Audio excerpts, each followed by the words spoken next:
For sure, that's what I'd say. I agree. So you're seeing two of the three components of the coaching cycle. The first one is identify, where we identified a goal and we identified a teaching strategy.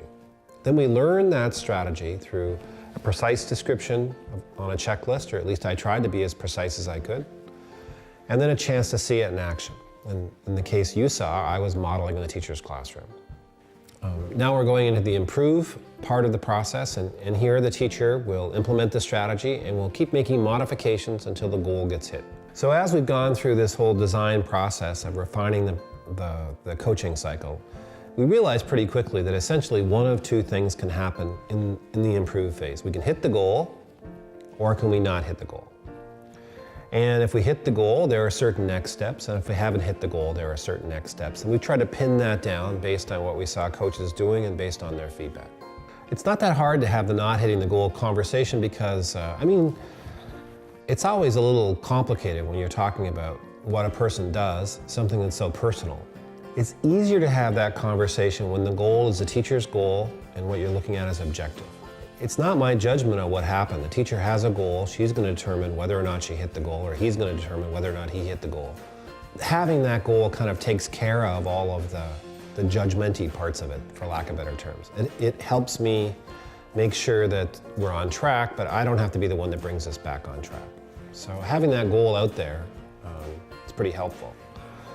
And what we do in that, if we didn't hit the goal, is we just look at different options. And one option might be that we just keep doing it. And we think eventually it's going to kick in, it just hasn't kicked in yet.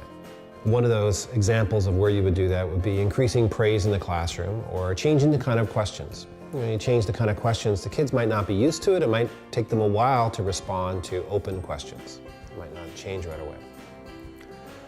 But if we don't stick with it, another option is to say we need a teaching strategy that's different than this one. We might have said, I think it's a behavior problem, but actually this is a relevance problem. They don't see the relevance of the activities. Maybe we should change the activities. And sometimes what we say is we have the right strategy, but we need to change the way we taught it. I didn't give the kids enough preparation, or they should work together a little bit more, or I need to do more modeling, or whatever. We make some modification to the strategy to make it work. But those are the things that happen. Either we keep with it, we try a different strategy, or we modify the one we've got until we got a strategy that works. Well, if we hit the goal, there's some options there too. And one option, obviously, is we can set another goal. We can keep the cycle going, and that's more than likely that's the main one people would choose. So sometimes you say, that's it for now, let's take a break, we'll come back to it later. And sometimes what you do is you say, well, we've got a goal, but I would like to keep, developing my use of this practice. I'd like to look at other ways I can refine this practice. Before I move on to another goal, I'd really like to tighten up my questioning and feel like I've got it nailed. And that's what can happen. You can pick a new goal, you can take a break, or you can keep working on the teaching strategy and just sort of develop your mastery of the strategy until you feel you've really got it down. And you need to look through and you need to kind of write these answers down to these questions. What's a big issue? Where, like location, okay, when, think timeline, and then why is it relevant? So you're looking to answer those questions. What do you see being different today than maybe in the past?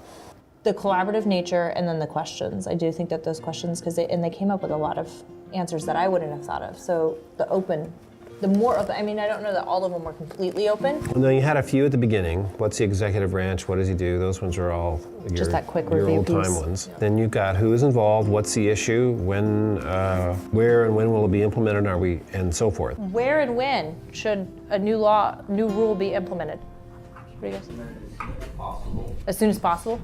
And like we implemented it in like the school district that the two schools or teams are a part of. So the district as a whole, not just the two schools. Yeah. And most of them would be non-judgmental. How would you feel if you couldn't wear your basketball shirt? Open-ended, non-judgmental. Like why is this relevant? Because it happened with Free State and LHS. It did happen just recently, just last semester. So not necessarily with the banning of logos, but. So how did it feel to you to ask a more open I liked opinion it. question? I liked the response, even the physical response of the kids. I still saw some that seemed to be a little checked out, but I didn't see the same number as before.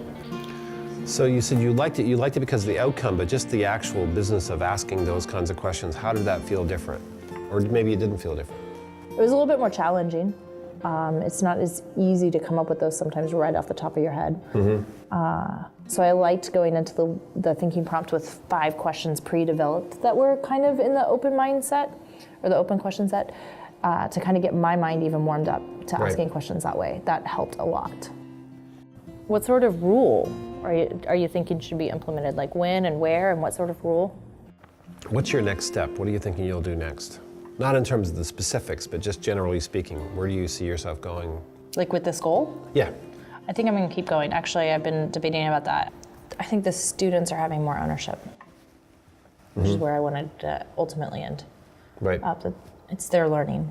They need to own it. And I felt like today they were owning it with their thoughts and their decisions. I would like to even kind of step out a little bit more, less direct instruction. And I kind of feel like maybe questioning can take me that way to where the classes can start leading their own discussions.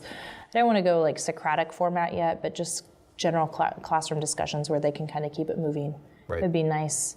So some of those questions that you asked, like what's the issue? What is it? Like I would have liked to have not asked those ultimately and had the kids just kind of guide the discussion. So that would be the big goal.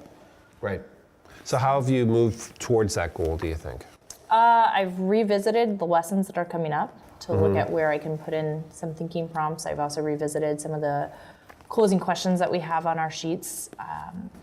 So when I asked you when we first set this goal, this is something that really matters to you, it really mattered a lot. How do you feel now? Are you less, does it matter less? Just as much? How do you? I think it matters more. Like I'm energized, I'm energetic. More energized, and why are you energized about this? It's emotionally compelling to me. It's what I want to do. It wasn't decided by somebody else, it was mine. Right. The growth and the development, and I really think that came out of the fact that the goal that I identified was my goal. It wasn't your goal, it wasn't anybody else's goal, it was mine. It's what I wanted to do, so it was emotionally compelling. So just being able to see the growth and have documentation of the growth, that's even, I don't know, I think that's really powerful to have all that data. I've enjoyed watching the students grow too. Right. So, and watching them develop. So we got to figure out what to do. Okay. Let's just sort of revisit where we are. Actually, let's talk about the goal first. We set the goal of a high percentage of the students being authentically engaged. We got the forms back from the kids, and the vast majority of them said they were highly engaged. Correct. So then we talked about, in between, maybe we should look at a different kind of assessment, and you use what I call experience sampling. And how did that work? Tell me what you did, just to see if it's the way I thought it would be. With this piece is Yeah, how did you do that thing? So I don't remember the activity off the top of my head. That's okay. But I handed it out to them and I instructed them that I was going to have a timer set. And each time that they heard the timer go off, that they would rate how engaged they were in the class. And so we talked about what non-compliant to compliant to engaged look like and kind of rate their ways. And then I suggested to them that it would be helpful for me when I go back to listen to the audio recording for them to put the minutes of how long it was in between each one so that I would know where they were on those pieces. So I had them write the minutes, so this first one was 7 minutes into class, this next one was 5 minutes after that. And I kind of set random minutes based on the activity that we were doing. I didn't want it to be the same the whole time because there would be some times that it wouldn't work that way. So you had like a kitchen timer? Yeah, Right. Yeah, I got a kitchen timer. I found somebody here who finally had one. Oh, great, great. It took about 30 minutes to track down, but I got it. And so it was really interesting going and looking through because it's not as consistent as the last time. And they definitely fall, on average, I think, more in toward the middle area of just being compliant instead of actively engaged. And then there's a couple of them that I would like to know, and I really need to review what was being said or done during that time frame. Where is it? I think it's towards the back. And I told them they didn't have to put their name on it. But like this one in particular, heavily engaged in the beginning, kind of goes to the middle, and then all of a sudden it drops way over into this, I don't like this activity, it's not engaging to me, not relevant at all, and then comes back over to the highly engaged. So I really would be interested to see what was occurring during that time frame to see why the student is all over. And I see that with a couple of them. And then some of them who got called out during the time frame. And then, I've got these ones who are saying they're highly engaged. So I'm trying to decide if they're understanding my definition of highly engaged or if they're operating off of their own definition. Okay, so as you It's look just at really those, interesting. yeah, it is interesting. And you know, what's cool is you can just take your smartphone and just go to the 7-minute point and listen to what was happening. You don't have to listen to the Right. whole lesson. Right. So what would your goal be if we use this as the method of measuring engagement? I definitely would want, Like if you said an average score from 1 to 7. I'd want them in the 5-6 range is the lowest that I would want them. Right. I mean, ideally, I'd want them all in 7. So they're not there now. No, not consistently. Right. Throughout the lesson, nor are the students like the class itself. So Right. each student, you know, depending on the lesson, is sporadic everywhere, and the class itself is all over the place too. It seems like. Right. I'm wondering if there's a way to do it that's really easy where you don't have to add up all the things that you could do. Like I wonder if you said no more than so many below 5, or just eyeballing it Yeah. like In schooling. so you'd say 5.5?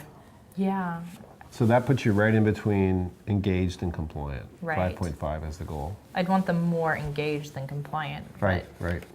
Not too many over here. Correct. Like you're going to have some who, no matter what you do, who knows what's going on in Right. their life. Like, Like- they see you as a figure of authority. I don't care. You could be giving away $100 bills, or they go non-compliant. Like this one is always going to be over there. Right. Right. So maybe one way of sorting through the data to a goal is to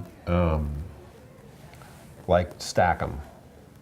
And so in this pile, we've got all 6s and 7s.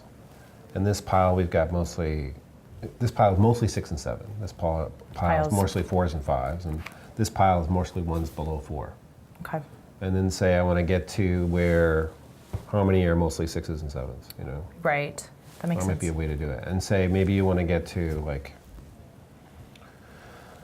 I don't know, 80% 6s and 7s. That would be pretty That would- cool. Yeah, that would be very ideal. How intrusive was it to have the bell go off and have them circle the piece of paper? Not at all. It really wasn't. And after the first time, the kids knew what to do. So I didn't have to, well, most of the kids. I think maybe after the second time, most of them all knew what to do. I'd say all but the one student. And so it wasn't intrusive. They just, I mean, it was kind of fun to watch them just reach over, circle, and go right back to what they were doing. Like, not a big deal. Yeah. And then the kid who I was sitting next to with the timer, he kept trying to figure out how many minutes I was setting it by the beeps that I was pushing. And he'd be like, hey guys, 3 minutes this time. I'm like, not so much. Right. But, and so it just kind of became a game for him, but it was not distracting for him, you know? So, Okay, so 80% 5s and 6s? yeah, 5s or above. Okay, let's just leave it at that. And then Yeah. you can look at your stack and maybe adjust your thing. I mean, I think you want to do something that doesn't take you more than about a minute or two to look at. And then you can go, if you look through and you see, wow, almost every one, these are over here on this line. Let's go back and see what they were doing then, because it clearly wasn't working. Or if Right. everybody is up here, What was going you know, on at yeah, that moment. let's say that second to last one's a 7, but this guy's a 5, so, you know. Yeah.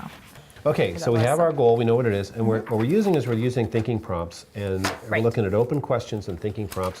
Right, we wanted 85% to be authentically engaged, and we shifted from one measure to a different measure. We used the experience sampling measure, and we said that, is it 1 to 7? So we wanted to get mostly 6s and 7s. Yeah, 5.5 and above. Right, 5.5 and above.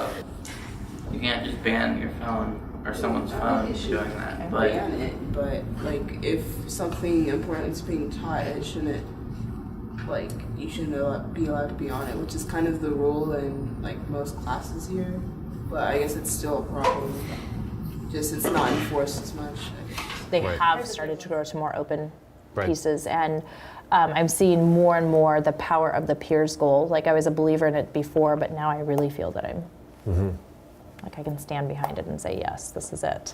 So as you look back over the process, what stands out for you as being kind of a notable thing, or just something that's kind of like a shiny moment or stood out, and how's that led to where we are now, and where do you see yourself going?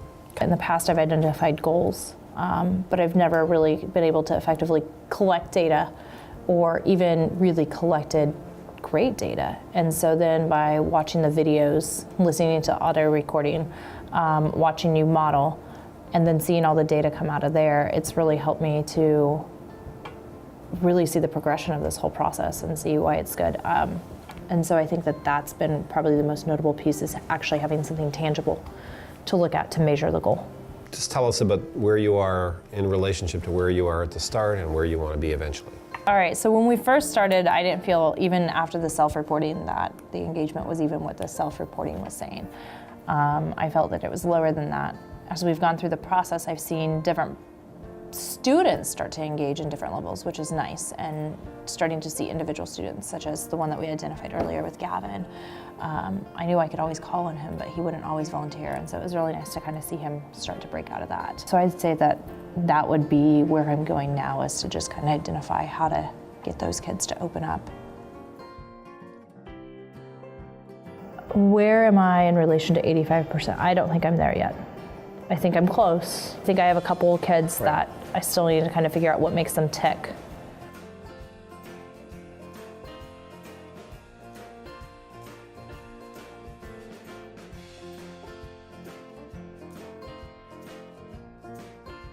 So what you've seen is a coaching cycle that's meant to be efficient but powerful. We've identified a goal, we've identified teaching strategies. We've learned those teaching strategies through precise descriptions that were precise and provisional, and that were learned through exploring a checklist but also seeing a model of the practice. And then we've implemented those practices and shown real clear improvement. That's the improvement cycle, where real change has taken place and modifications have been made to make sure that what's used meets the needs of the kids. And some pretty significant modifications can happen. What's next is to keep the cycle going. Keep moving forward, set another goal, learn a new teaching strategy, keep moving forward to keep making powerful changes in kids' lives. And with a coach, it will really happen.